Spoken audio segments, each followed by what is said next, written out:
बारिश में चटोरी देवरानी बाजार नहीं जाएगी। बारिश का मौसम आते ही आसमान काले बादलों से ढक जाता है। कभी तेज हवा में हल्की बारिश तो कभी कड़कती बिजलियों के साथ मूसलाधार बारिश होती है। सड़कें बारिश से ढक जाया करती हैं और इन्हीं सब के बीच रहता है हमारा मेहता परिवार, जिसकी बड़ी बहू नेहा जिम्मेदार है तो वहीं छोटी बहू रिया खाने की शौकीन। अरे, मैंने यहाँ मेहमानों के लिए मिठाइयाँ लाकर रखी थी। बड़ी बहू नेहा, क्या तुमने मिठाइयाँ देखी हैं? नहीं मम्मी जी, मैंने उन्हें उठाया नहीं है, देखा भी नहीं। शायद वहीं रखी होंगी, आप ध्यान से देखिए। अरे मम्मी जी, मत ढूंढिए मिठाइयाँ, वो आपको मिलेंगी नहीं। क्यों छोटी बहू, तुमने रखी हैं क्या? हाँ रखी है ना, अपने पेट में। वो दरअसल मिठाइयाँ देखने में इतनी टेस्टी लग रही थी कि मैंने सोचा एक बार चख लेती हूँ, और फिर देखते देखते सारी मिठाइयाँ खत्म हो गई, मुझे पता ही नहीं चला। देवरानी जी, हमें पता है आप खाने की शौकीन हैं, लेकिन कम से कम मेहमानों के लिए लाई गई मिठाइयाँ तो छोड़ देती। नेहा की बात सुनकर रिया मुस्कुराने लगती है और ऐसा सिर्फ आज नहीं बल्कि हर रोज रिया किया करती थी। घर में जब भी कोई स्पेशल टेस्टी पकवान बनते तो रिया प्लेट लेकर खड़ी हो जाती। घर के खाने से लेकर बाहर के चटपटे खाने की भी शौकीन होती है, कभी पानी पूरी तो कभी भेलपूरी। तभी एक दिन बाजार में सब्जियां लेते हुए, देवरानी जी, हमने सारी सब्जियां ले ली हैं, अब जल्दी से घर चलकर सब्जियां काटकर खाना बनाने की तैयारी शुरू करते हैं। हाँ भाभी, घर जाकर खाना तो हम लोग बना ही लेंगे, लेकिन उससे पहले वो देखिए, वहाँ पर पानी पूरी का ठेला है, चलिए वहाँ चलकर पानी पूरी खाते हैं। अरे लेकिन अगर बारिश शुरू हो गई तो? अरे तो क्या हो गया जेठानी जी, वैसे भी बारिश में भीगने में तो बहुत मजा आता है। अगर बारिश शुरू भी हो गई तो 2 पानी पूरी एक्स्ट्रा खाकर भीगते हुए मजे से घर जाएंगे। इतना कहकर रिया नेहा को खींचते हुए पानी पूरी के ठेले के पास ले जाती है और हाथ में प्लेट लेकर पानी पूरी खाना शुरू करती है। अरे वाह, कितनी स्वादिष्ट पानी पूरी है, सच में मजा ही आ गया, बिल्कुल चटपटी और तीखी, मसालेदार। अरे मैडम, मैं हमेशा अच्छी पानी पूरी बनाता हूँ, वैसे आपकी एक प्लेट हो गई है, और दूं? हाँ भैया, एक प्लेट और लगा दीजिए। जेठानी जी आप भी खाइए। नहीं नहीं देवरानी जी, मुझे और नहीं खाना, आप जल्दी जल्दी खाइए, कहीं ऐसा ना हो कि बारिश शुरू हो जाए, क्योंकि बारिश में भीगने से जुकाम हो जाता है और अगर हम बीमार पड़ गए तो घर के काम कौन करेगा? नेहा की बात सुनकर रिया एक के बाद एक पानी पूरी खाती है और धीरे धीरे 100 रुपए की अकेले ही पानी पूरी खा जाती है और पैसे देकर नेहा के साथ घर आ जाती है। रिया की इस हरकत की वजह से परिवार बहुत परेशान था। रिया के परिवार वाले रिया को समझाने की कोशिश भी करते थे, लेकिन रिया हर बात सिर्फ मजाक में टाल देती। इसी तरह एक दिन जब नेहा किचन में खड़ी होकर गर्मा गर्म कचौड़ियाँ तल रही होती है तो मेहमान आने वाले हैं, जल्दी जल्दी मैंने सारी कचौरियाँ तो बना ली है, अब बस चटनी बनाने की देर है, मेहमानों के आने से पहले वो भी बना लूंगी। नेहा किचन में खड़ी होकर कढ़ाई में कचौरियों को तल रही होती है। तभी किचन के दरवाजे पर रिया आकर खड़ी हो जाती है। अरे वाह जेठानी जी, आज मेहमानों के आने की खुशी में कचौरियाँ बनाई जा रही हैं। हाँ देवरानी जी, मैंने सोचा बारिश के मौसम में कचौड़ियों का मजा ही कुछ अलग होता है, और फिर इतने दिनों से घर में कचौड़ियाँ भी नहीं बनी थी, इसलिए मैंने आज मेहमानों के लिए कचौड़ियाँ बनाई हैं। वैसे जेठानी जी, आप इतनी सारी कचौड़ियाँ बना ही रही हैं तो 2 मुझे भी दे दीजिए, आपको झटपट बता दूंगी कैसी बनी है। देवरानी जी, थोड़ा सब्र रखिए, सब्र का फल मीठा होता है। ये कचौरियाँ मेहमानों के लिए हैं, आपको भी मेहमानों के खाने के बाद ही मिलेंगी। लेकिन जेठानी जी, अगर कचौरियों में कुछ कमी हुई तो मेहमानों के सामने इंसल्ट हो जाएगी, और मैं बिल्कुल नहीं चाहती कि मेरे सामने मेरे जेठानी जी के इंसल्ट हो, इसलिए आप कचौरियाँ मुझे दे दीजिए, मैं टेस्ट करके बताती हूँ आपको। इतना कहकर रिया तुरंत प्लेट निकालती है और उसमें गर्मा गर्म 2 कचौड़ियाँ रखकर डाइनिंग टेबल पर जाकर बैठती है और कचौड़ियाँ खाने लगती है। तभी सरिता उसे देखती है। हे भगवान, बहू ये क्या कर रही है तू? मेहमानों के आने का वक्त हो गया है और तू डाइनिंग टेबल पर बैठकर कचौड़ियाँ खा रही है। अरे तो क्या हो गया मम्मी जी, वैसे भी घर मेरा है, उनका थोड़ी ना है, मेरी मर्जी, मैं कभी भी कुछ भी खाऊं। हे भगवान, किसी दिन तेरी इस खाने की आदत की वजह से हमारी बड़ी बेइज्जती होगी। एक तरफ बड़ी बहू है जो सुबह से रसोई में लगी हुई है, मेहमानों के आने की तैयारी कर रही है, और दूसरी तरफ तू मेहमानों के हिस्से का खाना खा रही है। क्यों मम्मी जी, आपकी बड़ी बहू जिम्मेदार है और छोटी बहू खाने की शौकीन, एक ही तो जिंदगी है, अब क्या मैं इसमें अपने मनपसंद का खाना भी ना खाऊं? इतना कहकर रिया मुस्कुराते हुए कचौड़ियाँ खाने लगती है। कभी कभी रिया की यह हरकत परिवार को हंसा देती तो कभी कभी परेशानियां बढ़ा देती। इसी तरह फिर अगले दिन जब बारिश की हल्की बूंदें पड़ रही होती हैं तो अरे छोटी बहू, बाहर का मौसम इतना खराब है, तुझे इस वक्त बाहर जाने की क्या जरूरत है? वो मैं तो बाहर सब्जियां लेने जा रही हूँ। अब जेठानी जी घर का काम कर रही हैं तो बाहर का काम भी तो किसी को देखना ही पड़ेगा ना। देवरानी जी, आपको परेशान होने की कोई जरूरत नहीं है, मैंने सब्जियां देवर जी से ऑलरेडी मंगवा ली हैं। अरे तो मिर्च खत्म हो गई होगी, और वैसे भी मैंने किचन में देखा था धनिया पत्ता भी नहीं है, वही लेने जा रही हूँ। छोटी बहू, आज रसोई में धनिया पत्ते का कोई काम भी नहीं है, और अगर जरूरत पड़ी तो कल बड़ी बहू मंगवा देगी। तू कहाँ बिना मतलब बाहर जाकर अपना वक्त बर्बाद करने के पीछे तुली है? ओहो मम्मी जी, मेरा कोई वक्त बर्बाद नहीं होगा, और वैसे भी मुझे सिर्फ 5 मिनट ही लगेंगे। 2 मिनट में जाकर 5 मिनट में वापस आ जाऊंगी, आप परेशान मत होइए। इतना कहकर रिया तुरंत छतरी उठाती है और उसे खोलकर धनिया पत्ता और मिर्च लेने के लिए बाहर निकल पड़ती है। हे भगवान, ये छोटी बहू बिना दिन ब दिन बिगड़ती ही जा रही है। धनिया पत्ते के नाम पर अपनी पेट पूजा करके आएगी। बात तो सही कही आपने। खैर छोड़िए, समय के साथ उन्हें खुद एहसास हो जाएगा। ऐसी आदतें शादी के बाद अच्छी नहीं लगती। पूरे परिवार को पता होता है कि रिया जब भी बाहर जाती है उसके दिमाग में जिम्मेदारियों का पहाड़ नहीं बल्कि गोलगप्पे और भेलपूरी के ठेले की खोज होती है। और आज भी रिया इसी खोज में बाहर निकली होती है, जिसकी वजह से पहले 10 मिनट और फिर 20 मिनट और फिर धीरे धीरे पूरा 1 घंटा बीत जाता है। और 1 घंटे के बाद जाकर रिया हाथ में मिर्च और धनिया पत्ता लेकर घर वापस लौटती है। रिया बहू, तुझे इतनी देर कहाँ लग गई? धनिया पत्ता तो मोड़ पर ही मिलता है, और वहां से धनिया पत्ता लाने में 1 घंटा? ज्यादा समय नहीं लग गया? क्या बताऊं मम्मी जी, वहाँ इतनी भीड़ थी कि मक्खी भी नहीं जा रही थी। वो तो मैं जैसे तैसे बड़ी मेहनत से धनिया पत्ता और मिर्च लेकर आई हूँ। तभी वहां अमित और नेहा आते हैं, जिनकी नजर रिया की साड़ी के पल्लू पर गिरी हल्की सी इमली की चटनी पर पड़ती है। भाभी, मिर्च वाले के पास भीड़ ज्यादा थी या भेलपूरी वाले के पास? मुझे क्या पता, मैं तो मिर्ची लेने गई थी। अब भेलपूरी वाला जाने उसकी दुकान पर भीड़ थी या नहीं। हाँ भाभी, भेलपुरी वाला भी जाने, और साथ ही आपकी ये इमली की चटनी में कबड्डी खेल रहा साड़ी का पल्लू भी। ये सुनते ही सभी हंसने लगते हैं और नेहा चुपचाप सारी बातें नोटिस करती है। इसी तरह समय बीतता है। फिर एक दिन जब नेहा हल्की बारिश और सुहाने मौसम में सभी के लिए पकौड़े बना रही होती है तो बाहर का मौसम और आलू के पकौड़े दिन बना देते हैं।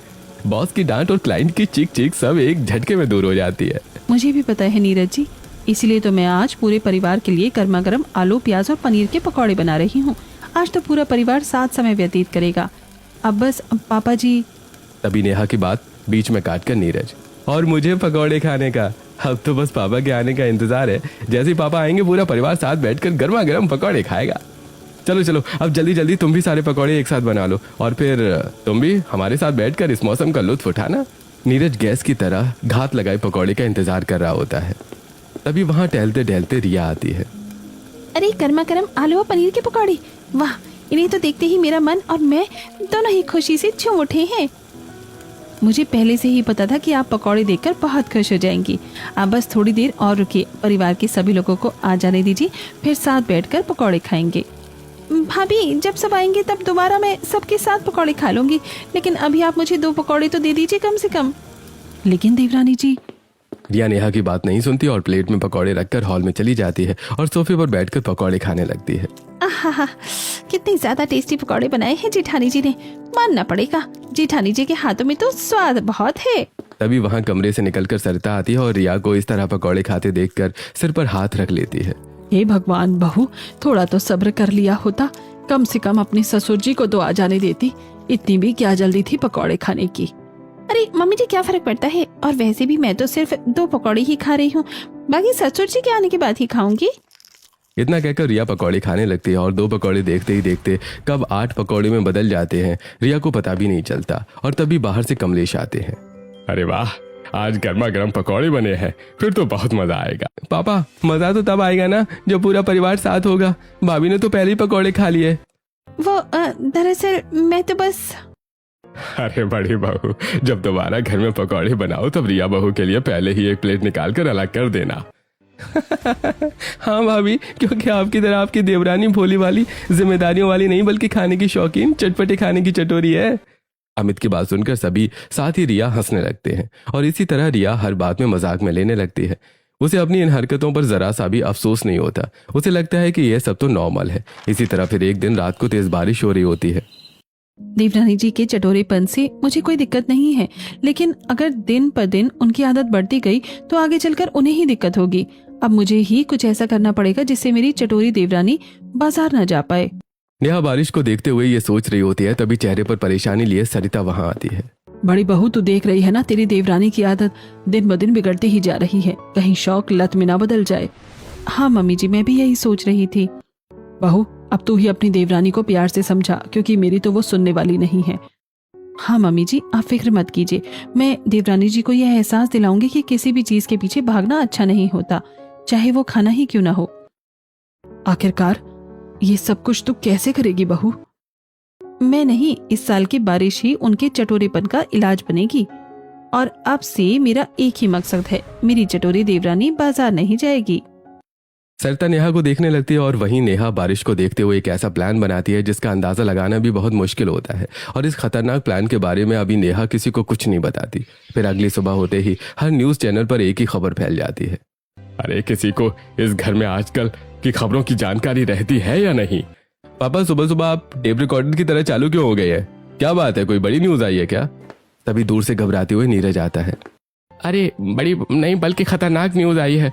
कोई टीवी तो ऑन करो, फिर पता चलेगा आखिरकार पूरी खबर क्या है। नीरज की बात सुनते ही रोहित तुरंत टीवी ऑन करता है और पूरा परिवार एक एक करके लिविंग रूम में इकट्ठा होता है। आज की सनसनीताजा खबर, सरकार ने कर दिया है रेड अलर्ट जारी। होगी मुंबई में खतरनाक बारिश, नहीं निकलेगा कोई घर से बाहर। जी हाँ, आपने बिल्कुल सही सुना। पापा, अगर कोई घर से बाहर नहीं निकलेगा तो ऑफिस कैसे जाएंगे हम लोग, और घर का बाकी सारा काम कैसे होगा? जी हाँ, खबरों की माने तो स्कूल कॉलेज को बदलते मौसम को देखकर बंद कर दिया गया है। बाजार न जाने की कीजिए कोशिश। घर की बहू बेटियों को रखिए घर में सुरक्षित, क्योंकि बारिश ने ले लिया है खतरनाक रूप। हो जाइए सतर्क। ये सुनते ही पूरा परिवार हैरान रह जाता है और बाहर हो रही तेज मूसलाधार बारिश को देखने लगता है। बाहर की बारिश को देखकर तो ऐसा लग रहा है कि ये न्यूज असली है। पापा, लेकिन अब बारिश में घर में काम, ऑफिस का वर्कलोड सब कुछ बढ़ जाएगा। हे भगवान, अगर घर से बाहर निकलना बंद हो गया तो मैं मार्केट कैसे जाऊंगी? और अगर मार्केट नहीं गई तो मैं गोलगप्पे, भेलपूरी, समोसा, जलेबी ये सब कुछ कैसे खाऊंगी?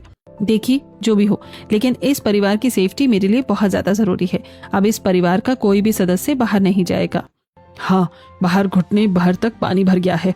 अब आप लोग अपना काम, वो क्या कहते हैं ना, हाँ, वर्क फ्रॉम होम, वही लेने की कोशिश कीजिए। और अगर ना मिले तो टाइम से ऑफिस जाना, टाइम से घर आना होगा। सरिता और नेहा की बात पूरा परिवार मान लेता है और कोई भी घर से बाहर नहीं निकलता। सभी अपने काम में व्यस्त हो जाते हैं और वहीं रिया हर 10 मिनट में खिड़की खोलकर बाहर की तरफ देखने लगती है। क्या हुआ देवरानी जी, आप हर दो पल में खिड़की खोलकर क्यों देख रही हैं? नहीं नहीं, कुछ नहीं, मैं तो बस ऐसे ही। नेहा अच्छे से समझ जाती है कि रिया को बारिश से ज्यादा खाने की फिक्र है, पर वो कुछ कहती नहीं है।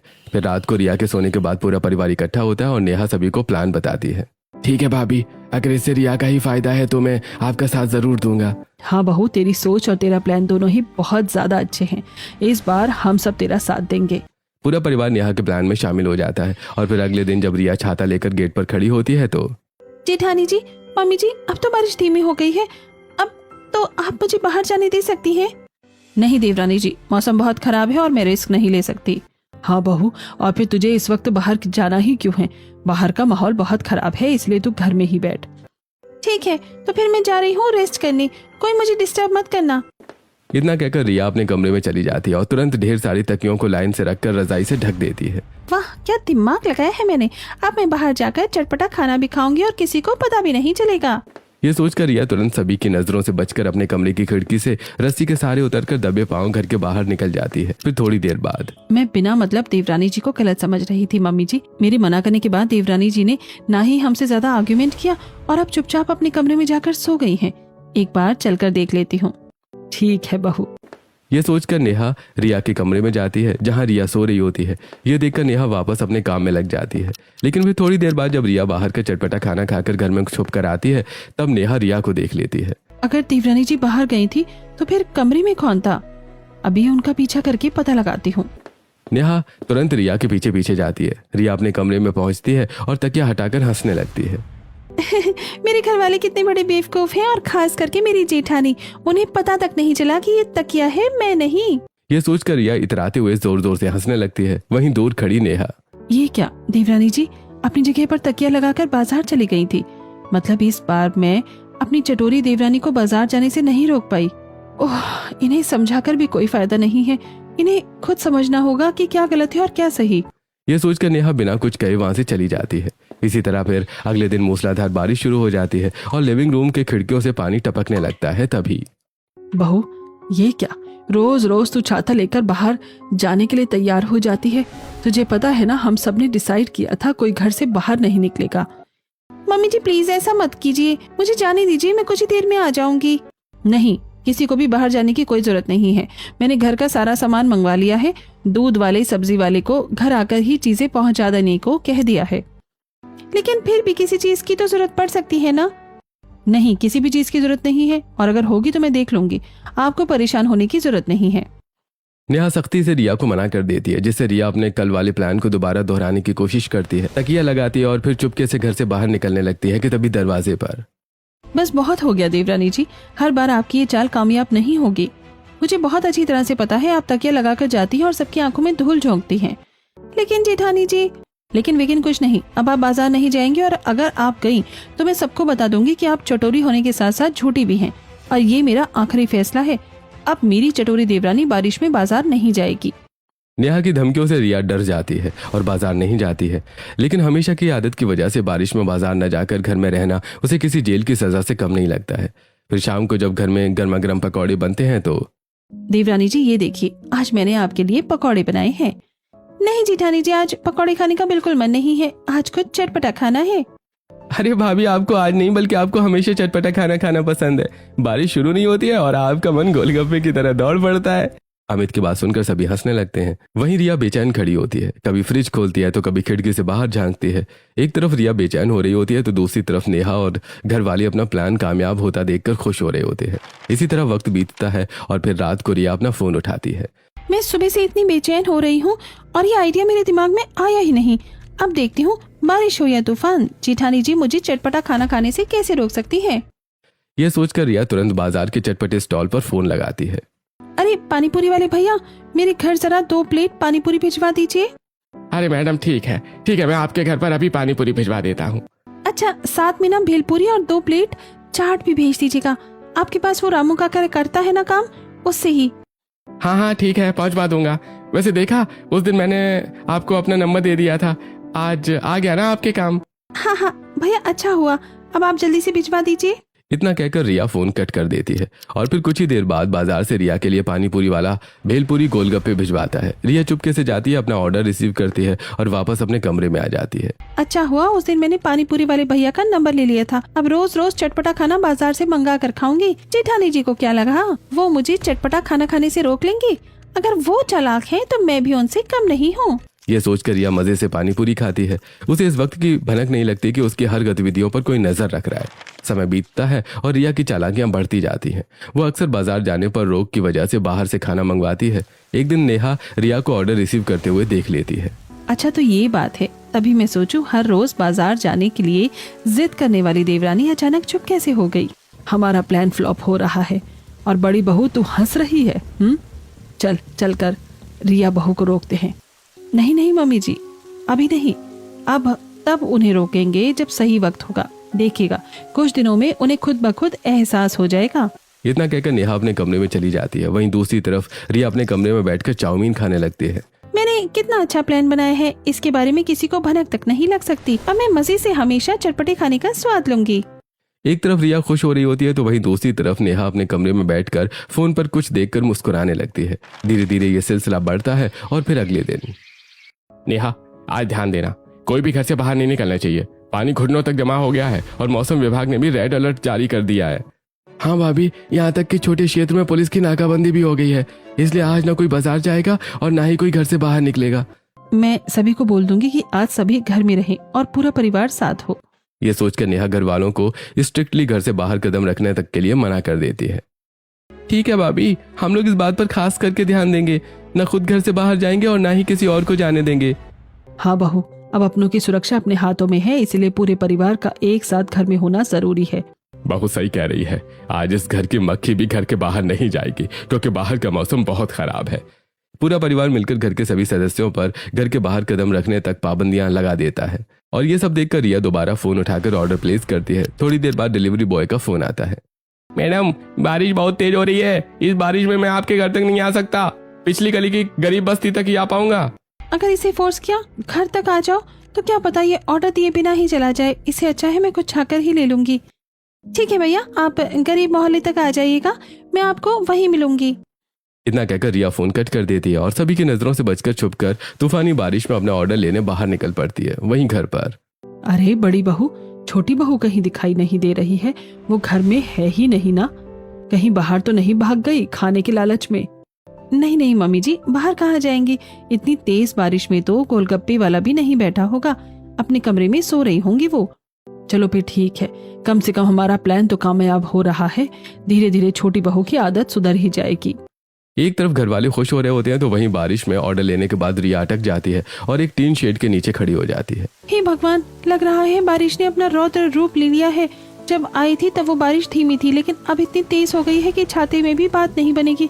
अब मैं क्या करूं? मैं तो यहाँ आकर फंस गई। एक तरफ रिया बारिश में फंस जाती है और दूसरी तरफ पूरे परिवार वालों को उसकी चिंता शुरू हो जाती है। माँ, सुबह से रिया किचन में लगी हुई है, उसे भी बुला लीजिए। नहीं, छोटी बहू किचन में नहीं है, बल्कि किचन में तो बड़ी बहू खाना बना रही है। हमें लगा कि वो अपने कमरे में आराम कर रही होगी। नहीं मम्मी जी, रिया तो कमरे में नहीं है। आखिरकार ये लड़की गई कहाँ? मैंने पूरे घर में छान मारा, भाभी कहीं भी नहीं है और ना ही उनका फोन लग रहा है। हे भगवान, रिया की रक्षा करना, न जाने वो कहाँ चली गई। ना फोन लग रहा है, ना उसकी कोई खबर है। अब हम उसे कैसे ढूंढेंगे? हे भगवान, रिया बहू ठीक तो होगी ना? उसे कुछ हुआ तो नहीं होगा? हे भगवान, उसकी रक्षा कीजिएगा। माँ परेशान मत होइए, मैं अभी छाता लेकर बाहर जाकर देख कर आता हूँ, कहीं भाभी बाहर तो नहीं। देवर जी, बाहर इतनी तेज बारिश हो रही है, आप अकेले नहीं जाएंगे। मैं भी आपके साथ चलूंगी देवरानी जी को ढूंढने। तो फिर मैं भी चलता हूँ। नहीं, घर पर भी तो किसी को रहना ही पड़ेगा ना, और फिर मैं और देवर जी मिलकर देवरानी जी को ढूंढ लेंगे। आप परेशान मत होइए। इतना कहकर नेहा अमित के साथ तेज बारिश में छाता लेकर बाहर निकलती है और इधर उधर चारों तरफ नजरें दौड़ाकर रिया को ढूंढने लगती है।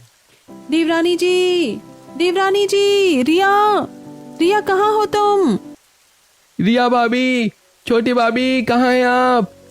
अमित और नेहा दोनों आवाज लगाते लगाते आगे बढ़ते हैं। तभी उनकी नजर दूर टीन शेड के नीचे हाथ में फूड की थैली लिए खड़ी रिया पर पड़ती है, जिसे देखते ही नेहा और अमित तुरंत उसके पास जाते हैं। देवरानी जी, आप यहाँ क्या कर रही हैं? आप कोई छोटी बच्ची हैं क्या, जो मना करने के बावजूद बातें नहीं मानती हैं? जेठानी जी, देवर जी, आप दोनों यहाँ? हाँ भाभी, यहाँ हम तो आपको ढूंढने आए हैं, लेकिन आप यहाँ क्यों आई थी? आपको पता है कि घर के सभी लोग कितना परेशान हो गए थे। माँ रोने लगे थे और पापा परेशान होकर ऊट पटांग बातें करने लगे थे। हाँ देवरानी जी, आखिरकार आपको अगर बाहर आना ही था तो किसी को बताकर आती, कम से कम फोन तो लेकर आती। फोन भी आपने घर पर ही छोड़ दिया था। सभी को लगने लगा था कि आपको कहीं कुछ हो तो नहीं गया। आपको पता है ना आजकल लड़कियों के साथ कितनी ज्यादा दुर्घटनाएं हो रही हैं, उसके बावजूद आपने ये सारी हरकतें की। भाभी, आज आपकी वजह से पूरा परिवार आंखों में आंसू लिए आपका इंतजार कर रहा है। इस बात का आपको जरा सा भी एहसास नहीं है? नेहा और अमित की बातें सुनकर पहली बार रिया की आंखों में पछतावा और अपनों के लिए चिंता झलकती है। उसके हाथों में रखा फूड का पैकेट नीचे गिर जाता है। देखिए देवरानी जी, मैं आप पर चिल्लाना नहीं चाहती, लेकिन आप ही सोचिए, अगर घर का कोई और सदस्य इस तरह गायब हो जाए तो आप क्या करेंगी? मुझे माफ कीजिएगा जेठानी जी, शायद मुझे सच में यहाँ इस तरह छुपकर नहीं आना चाहिए था। मैं तो बस 5 मिनट की डिलीवरी लेने आई थी, लेकिन यहाँ फंस जाऊंगी इस बारे में मुझे नहीं पता था। आज बारिश के पानी के साथ रिया की आंखें भी आंसुओं के पानी से भर जाती हैं और वो तुरंत नेहा और अमित के साथ घर लौटती है। रिया को देखते ही सरता बिना कुछ कहे उसे गले से लगा लेती है। बहू तो ठीक है ना? जी कुछ हुआ तो नहीं? पता है मैं कितना घबरा गई थी, मुझे लगा कहीं तुझे कुछ हो न जाए। वो तो भगवान की कृपा है जो तू सही सलामत है। जिससे मैं झूठ बोलती आई हूँ वो मेरी इतनी केयर करते हैं। क्या सच में मेरा परिवार मुझे बहुत प्यार करता है? देखिए देवरानी जी, चटपटा खाना खाना गलत नहीं है, लेकिन अगर इसी खाने से अपनों की परेशानी बढ़ने लगे तब हमें अपनों के बारे में सोचना चाहिए और अपनी आदत के बारे में भी। बहू, तू चटपटा खाना कभी भी खा सकती है, लेकिन अगर तुझे कुछ हो गया तो हम क्या करेंगे? इसका जवाब तेरे पास है। बता, क्यों गई थी तू बाहर? बस अपना चटोरापन दूर करने के लिए? मम्मी जी, वो दरअसल इतने दिनों से मैंने कुछ चटपटा खाया नहीं था, इसी वजह से मैंने सोचा ऑर्डर करके कुछ मंगा लूं। आपको तो पता ही है, इतने दिन से मैं घर में ही हूँ, बाजार तक नहीं गई। कोई कुछ कहता उससे पहले ही नेहा अपना फोन ऑन करती है और सभी को रिया के कमरे में बैठकर छुपकर खाने की वीडियोस दिखाती है। आपको क्या लगा था देवरानी जी, आप बाहर से खाना मंगवा कर खा रही हैं और मुझे पता भी नहीं है? देवरानी जी, कम से कम अब तो झूठ का सहारा छोड़कर सभी को सच्चाई बताइए। और कब तक झूठ का सहारा लेंगी? मतलब बहू, तुम रोज बाहर से खाना मंगवाती रही और हमें पता भी नहीं चला। आप लोगों को पता नहीं चला, लेकिन जेठानी जी, आपको कैसे पता चला कि मैं बाहर से खाना मंगवा कर खा रही हूँ? क्योंकि सभी के कमरे में लगे कैमरे की रिकॉर्डिंग मैं चेक करती हूँ और आपके कमरे की रिकॉर्डिंग चेक करते वक्त मुझे आपकी असलियत का पता चल गया था। पर मैंने किसी से कुछ कहा नहीं क्योंकि मैं आपको नीचा नहीं दिखाना चाहती थी, पर आप हैं कि खुद समझने का नाम ही नहीं लेती हैं। नेहा की बातें सुनकर रिया रोने लगती है और एक ही क्षण में उसे अपनी सारी गलतियों का एहसास हो जाता है। मम्मी जी, आप लोग साथ ही पूरा परिवार मुझे माफ कर दीजिए। मेरी वजह से आप लोगों को कितनी परेशानी झेलनी पड़ी। मैंने आप लोगों की बात न मानकर बहुत बड़ी गलती की है, मुझे माफ कर दीजिए। हर गलती की सजा माफी नहीं बल्कि पछतावा और खुद में लाया गया सुधार होता है। अब आप लोग चिंता मत कीजिए, अब से मैं ना बाहर का चटपटा खाना खाऊंगी और ना ही दोबारा ऐसी गलती करूंगी, क्योंकि मुझे इस बात का एहसास हो गया है अपनों की बातें कुछ क्षण के लिए हमें उदास कर सकती हैं, लेकिन हमेशा की खुशियां भी दे सकती हैं। और फिर ये सब कुछ आप लोग मेरे लिए ही तो कर रहे हैं, इसलिए अब मैं अपने खाने पर नियंत्रण रखूंगी। बहू, अगर तुझे पहले इस बात का एहसास हो जाता तो शायद आज इतना सब कुछ ना होता। चल कोई बात नहीं, कम से कम तुझे तेरी गलती तो समझ में आई। हाँ देवरानी जी, हमारे लिए तो बस इतना ही काफी है कि आपको आपकी गलती समझ में आ गई है, और अगर आपको असली माफी चाहिए तो आप हमें सॉरी बोलकर नहीं बल्कि अपनी आदतों को सुधार कर मांगिएगा। इस तरह सभी रिया को माफ कर देते हैं और रिया खुद में सुधार लाने का फैसला लेती है। फिर अगले दिन सुबह सुबह तैयार होकर सबसे पहले रसोई में पहुंचती है। अरे देवरानी जी, आज आप इतनी सुबह किचन में? हाँ, तो अब तक मैं अपनी पसंद नापसंद और ख्वाहिशों को पूरा करती थी, लेकिन अब मैं अपनी जिम्मेदारियों का एहसास करके अपनों की जरूरत का ध्यान भी दूंगी। रिया की बात सुनकर नेहा मुस्कुराने लगती है। तभी किचन में कमलेश और सरिता आते हैं। बहू, आज तुम दोनों को इस तरह साथ देखकर मुझे बहुत खुशी हो रही है। रिया, तुझे अपनी गलतियों का एहसास हो गया है, इससे अच्छा हमारे लिए कुछ और हो ही नहीं सकता। और इसी खुशी में आज घर में बनेंगे गर्मा गर्म पकौड़े हरी चटनी के साथ। हाँ हाँ, क्यों नहीं पापा जी, आज मैं सबके लिए पनीर के, प्याज के, आलू के हर तरह के पकौड़े बनाऊंगी और गर्मा गर्म चाय भी। बहू, सिर्फ तू क्यों, हम सब लोग क्यों नहीं, आज पूरा परिवार साथ खाएगा तो साथ बनाएगा भी। और देख, मेरे हाथों की चाय पीकर लगेगा कि असलियत में तो ये चाय वाले हैं। सरिता की बात सुनकर सभी हंसने लगते हैं और फिर एक तरफ कमलेश चाय बढ़ाता है तो दूसरी तरफ तीनों सास बहू मिलकर गर्मा गर्म पकौड़े बनाती हैं। और थोड़ी देर बाद हल्की बारिश की बूंदों के साथ बालकनी में बैठकर पूरा परिवार एक साथ चाय की चुस्कियां लेता है और पकौड़े खाने लगता है। जेठानी जी, मुझे लगता था कि असली मजा बाहर की चाट और पानी पूरी में है, लेकिन अब पता चला असली मजा तो अपने परिवार वालों के साथ समय बिताने में है। अब पता चला देवरानी जी, मैं आपको बाहर जाने के लिए क्यों मना करती थी। मुझे आपके चटोरेपन से दिक्कत नहीं थी, बल्कि अपने परिवार के प्रति गैर जिम्मेदार होने से दिक्कत थी। खैर छोड़िए ना भाभी, जो होना था सो हो गया। अब पुरानी बातें छोड़कर आगे बढ़ते हैं। वैसे भी अंत भला तो सब भला। अमित की बात सुनकर सभी हामी भरते हैं और बाहर के मौसम को एंजॉय करने लगते हैं। इस तरह देवरानी के चटोरेपन को जेठानी बाजार जाने से रोककर और अपनी गलती का एहसास दिलवाकर दूर करती है। और इसके बाद अब देवरानी भी अपनी जेठानी की तरह जिम्मेदारियों की पहले रखती है और अपनों के साथ एकता, भरोसा और प्यार में ही खुशियां ढूंढने लगती है।